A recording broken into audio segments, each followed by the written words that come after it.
Hello and good morning. मैं वैशाली घोगे आप सभी का स्वागत करती हूँ हमारे चैनल पर। आप देख रहे हैं खबरें फटाफट। तो दोस्तों चलिए आपकी सुबह की शुरुआत करते हैं सुबह की गर्मा गर्म चाय की चुस्कियों के साथ ताजा तरीन गर्मा गर्म खबरों से। तो आप तो जानते ही हैं कि हाल फिलहाल में सबसे ज्यादा चर्चा है कोरोना वायरस और इसकी वैक्सीन को लेकर कि किस तरीके से लोगों तक इस वैक्सीन को पहुंचाया जाएगा। इसी के साथ ही एक ऐप की भी लॉन्च की बात की जा रही है। इसी के साथ में देश की सुरक्षा भी अहम मुद्दा बन चुकी है क्योंकि LAC पर थोड़ा सा तनाव देखने को मिल रहा है। इसी के साथ ही देश भर में नए नियम बन रहे हैं, कुछ बदलाव हो रहे हैं जो कि आपको जानना बहुत जरूरी है और उसके लिए आपको वीडियो एंड तक देखना होगा। तो चलिए खबरों की ओर बढ़ने से पहले एक नजर डालते हैं सुर्खियों की ओर। जायडस की वैक्सीन का अपडेट लेने के बाद पीएम मोदी हैदराबाद के लिए रवाना। चीन की युद्ध की तैयारी, सैनिकों से बोले शी जिनपिंग, मौत से नहीं डरो। उम्मीदों को बड़ा झटका, ऑक्सफोर्ड की कोरोना वैक्सीन का फिर होगा ट्रायल। आप कब ले पाएंगे कोरोना वैक्सीन की डोज, तारीख से लेकर कीमत तक तय। ऐप देगा पूरी जानकारी। चांग-ई 5 चांद से मिट्टी लाने के लिए निकला रोबोटिक स्पेसक्राफ्ट, नासा से हो सकती है टक्कर। PNB के करोड़ों ग्राहकों के लिए बड़ी खबर, 1 दिसंबर से बैंक बदल रहा है ATM से जुड़ा ये नियम। किसान आंदोलन के कारण एयरपोर्ट ना पहुंच पाने वाले पैसेंजर्स को एयर इंडिया की बड़ी राहत। आधार से जुड़ी ये जानकारी बेहद जरूरी, बायोमेट्रिक सुधार के लिए कोई मांगे पैसा तो ले ये एक्शन।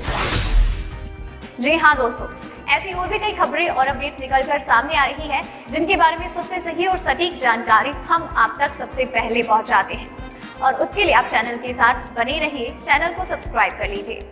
लेकिन इसी के साथ आपसे एक बात ये भी कहनी है कि इस वीडियो को बनाने में मुझे बड़ी मेहनत लगती है और आप भी इस मेहनत की कदर करते हैं, इसलिए पूरी मेहनत और लगन, पूरे प्यार और सब्र के साथ इस वीडियो को एंड तक देखते हैं। इस बात का हम तहे दिल से शुक्रिया अदा करते हैं। आप अपना ये प्यार और सपोर्ट हमारे साथ यूं ही बरकरार रखिएगा। इसी के साथ ही जब आप वीडियो को एंड तक देखने के बाद लाइक करते हैं, शेयर करते हैं, कमेंट भी करते हैं अपने विचार, तो हमें बड़ा अच्छा लगता है क्योंकि ये भी तो एक मोटिवेशन होता है और आप अपना ये मोटिवेशन सपोर्ट यूं ही हमारे साथ बरकरार रखिए और हम भी यूं ही बेहतरीन तरीके से काम करते रहेंगे। तो चलिए अब खबरों की ओर रुख करते हैं, जान लेते हैं एक एक करके सारी खबरों के बारे में। केंद्रीय स्वास्थ्य मंत्रालय के आंकड़ों के अनुसार भारत में पिछले 24 घंटे में कोविड-19 से 41,322 मरीज संक्रमित हुए। वहीं इस दौरान 485 मरीजों ने वायरस के चलते जान गंवाई। इस तरह कुल मृतकों की संख्या 1,36,200 हो गई। देश में संक्रमितों की संख्या बढ़कर 93,51,110 हो गई है। अब तक 87,59,969 लोगों ने वायरस को मात दे दी है और इलाज के बाद अस्पताल से घर लौट चुके हैं। पिछले 24 घंटे में 41,452 मरीजों की अस्पताल से छुट्टी हुई है। चलिए बढ़ते हैं अगली खबर की ओर।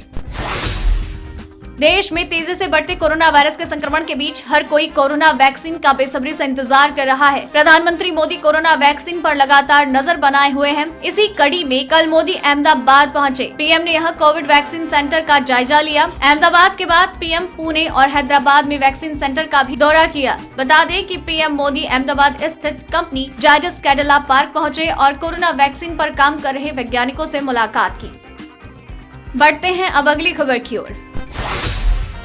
चीन के राष्ट्रपति शी जिनपिंग ने अपने सैनिकों से कहा कि वो मौत से नहीं डरे और युद्ध जीतने की तैयारी करने पर खुद का फोकस रखें। मिलिट्री कमांडर्स को संबोधित करते हुए जिनपिंग ने ये बात कही है। चीनी मीडिया रिपोर्ट्स के अनुसार बुधवार को जिनपिंग ने सैनिकों से कहा कि युद्ध की स्थिति के लिए जरूरी ट्रेनिंग तेज कर दे। इससे कुछ हफ्ते पहले भी जिनपिंग ने सैनिकों को संबोधित करते हुए ऐसी ही बात कही थी। इस वक्त चीन का अमेरिका, ताइवान और भारत के साथ तनाव चल रहा है। चलिए बढ़ते हैं अगली खबर की ओर। ये दुनिया इतनी आगे बढ़ चुकी है कि अब इंसानों को चांद पर भेजने की तैयारियां की जा रही है, लेकिन उससे पहले चांद के हाल जानने भी जरूरी है। हाल ही में चीन ने चांग-ई 5 नाम का चांद पर मिशन लॉन्च किया है। ये चांद से मिट्टी लाने का काम करेगा। ये नाम चांद की देवी के आधार पर रखा गया है। अब चूंकि अमेरिकी स्पेस एजेंसी नासा ने पहले से ही कई स्पेस मिशन लॉन्च किए हैं, तो माना जा रहा है कि चीन और अमेरिका की स्पेस में जोरदार भिड़ंत हो सकती है। अब देखना रोचक होगा कि इंसानों में कौन पहले चांद पहुंचता है। चलिए बढ़ते हैं अगली खबर की ओर। देश में कोरोना वैक्सीन का इंतजार अब जल्द ही खत्म होता नजर आ रहा है। सूत्रों से खबर मिली है कि केंद्र सरकार कोरोना वैक्सीन के लिए एक मोबाइल ऐप लॉन्च करने की तैयारी कर रही है। वैक्सीन की कीमत से लेकर आपको दिए जाने की तारीख तक हर किसी की जानकारी आपको इस ऐप से मिल जाएगी। ये ऐप आपको बताएगी कि वैक्सीन आप तक कब पहुंचेगी और कहां पर कितने बजे दी जाएगी। इससे पहले खबरें ये भी थी कि पोलियो की तरह कोविड वैक्सीन के केंद्र भी बनेंगे। इस ऐप पर अपनी पर्सनल डिटेल्स डालने के बाद ये जान पाएंगे कि वैक्सीन कब और किस जगह पर आपको लगानी है, ताकि आप खुद को मानसिक तौर पर और अपॉइंटमेंट कैंसिल करके उस दिन उपलब्ध रहें। इतना ही नहीं, अगर वैक्सीन आपकी बॉडी पर नेगेटिव असर डालती है तो इससे निपटने के लिए खास इंतजाम भी किए गए हैं।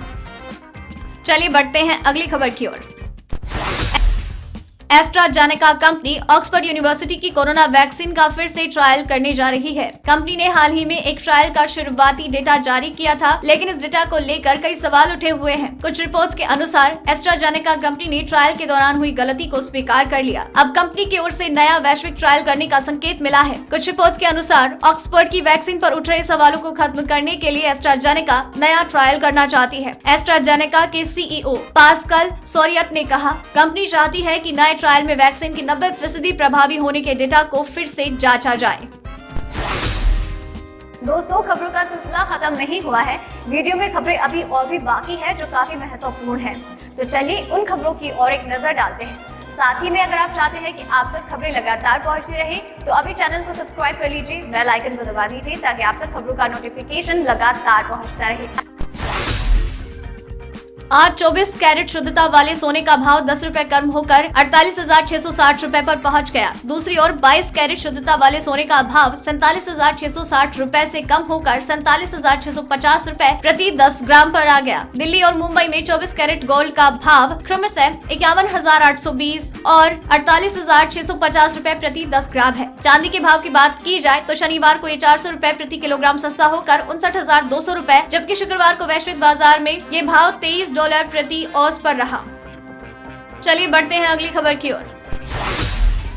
48 दिनों की शांति के बाद इस हफ्ते पेट्रोल डीजल के दामों में तेजी से बढ़ोतरी दर्ज की गई है। दिल्ली में आज पेट्रोल 82.13 और डीजल 72.13, मुंबई में पेट्रोल 88.81 और डीजल 78.66 रुपए प्रति लीटर, कोलकाता में पेट्रोल 83.67 और डीजल 75.70, चेन्नई में पेट्रोल 85.12 और डीजल 77.56 रुपए प्रति लीटर है। चलिए बढ़ते हैं अगली खबर की ओर। देश का दूसरा सबसे बड़ा सरकारी बैंक पंजाब नेशनल 1 दिसंबर से एटीएम से कैश निकालने के तरीके में बड़ा बदलाव करने जा रहा है। पीएनबी ने ग्राहकों को अच्छी बैंक फैसिलिटी और फ्रॉड एटीएम ट्रांजैक्शन से बचने के लिए ये कदम उठाया है। बैंक वन टाइम पासवर्ड आधारित कैश विड्रॉल सिस्टम शुरू करने जा रहा है। ये नई प्रणाली 1 दिसंबर 2020 से शुरू होगी। इसके तहत एटीएम से कैश निकालने के लिए आपको बैंक में रजिस्टर्ड मोबाइल नंबर पर आया OTP बताना होगा। ये नियम 10,000 रुपए से ज्यादा के कैश ट्रांजैक्शन पर लागू होगा। बैंक ने ट्वीट करके इस बात की जानकारी दी है। चलिए बढ़ते हैं अगली खबर की ओर। एयर इंडिया ने किसानों के विरोध प्रदर्शन के कारण गुरुवार को दिल्ली NCR की सीमाएं बंद होने के चलते प्रभावित होने वाले पैसेंजर्स को बड़ी राहत दी। सार्वजनिक क्षेत्र की एयरलाइन ने यातायात प्रभावित होने के कारण एयरपोर्ट पर देरी से पहुंचने वाले यात्रियों से किराया वापसी की प्रक्रिया शुरू करने की बात कही। बिना किसी शो चार्ज के यात्रियों को छूट दी गई है। ये छूट उन यात्रियों को दी गई है जो ट्रैफिक व्यवधान के बीच अपनी उड़ान नहीं पकड़ पाए। दिल्ली, हरियाणा समेत पंजाब की कई जगहों पर हाईवे जाम है। इसी बीच किसान आंदोलन के कारण एयरपोर्ट न पहुँच पाने वाले यात्रियों को राहत प्रदान करते हुए एयर इंडिया ने इसकी जानकारी एक ट्वीट के जरिए दी। चलिए अब बढ़ते हैं अगली खबर की ओर। आधार कार्ड बेहद जरूरी सरकारी दस्तावेज है। UIDAI द्वारा जारी होने वाले आधार कार्ड में यूजर का बायोमेट्रिक और डेमोग्राफिक जानकारी दर्ज होती है। आधार कार्ड की उपयोगिता इसी बात से साबित होती है कि बिना आधार कार्ड के आप किसी भी सरकारी योजना का लाभ प्राप्त नहीं कर सकते। ऐसे में अगर आपके आधार कार्ड में कोई त्रुटि है तो आपको काफी परेशानी का सामना करना पड़ता है। दूसरी ओर आपको आधार कार्ड में सुधार के नियमों की जानकारी नहीं है तो आपकी परेशानी दोगुनी बढ़ जाती है। अगर आपसे आधार कार्ड में अपडेट के लिए आधार सेंटर पर ज्यादा फीस मांगी जाती है तो आप इसकी शिकायत टोल फ्री नंबर 197 पर कॉल करके कर सकते हैं। इसके साथ ही आप इस ईमेल के जरिए भी शिकायत कर सकते हैं। तो दोस्तों, आज की इस वीडियो में बस इतना ही। खबरों का ये सिलसिला यही खत्म करते हैं, लेकिन खबरें आप तक लगातार पहुंचती रहेंगी। बस आपको करना ये है कि अभी चैनल को सब्सक्राइब करना है, इसी के साथ आपको नजर आएगा एक बेल आइकन, उसको दबाना है ताकि आप तक नोटिफिकेशन आते रहे। वीडियो पसंद आया है तो इसे लाइक और शेयर करना मत भूलिएगा। और वीडियो को एंड तक देखा है तो खबरों के बारे में अपने विचार हमसे साझा जरूर करें और अपना नाम नीचे कमेंट सेक्शन में मेंशन करना मत भूलिएगा। धन्यवाद।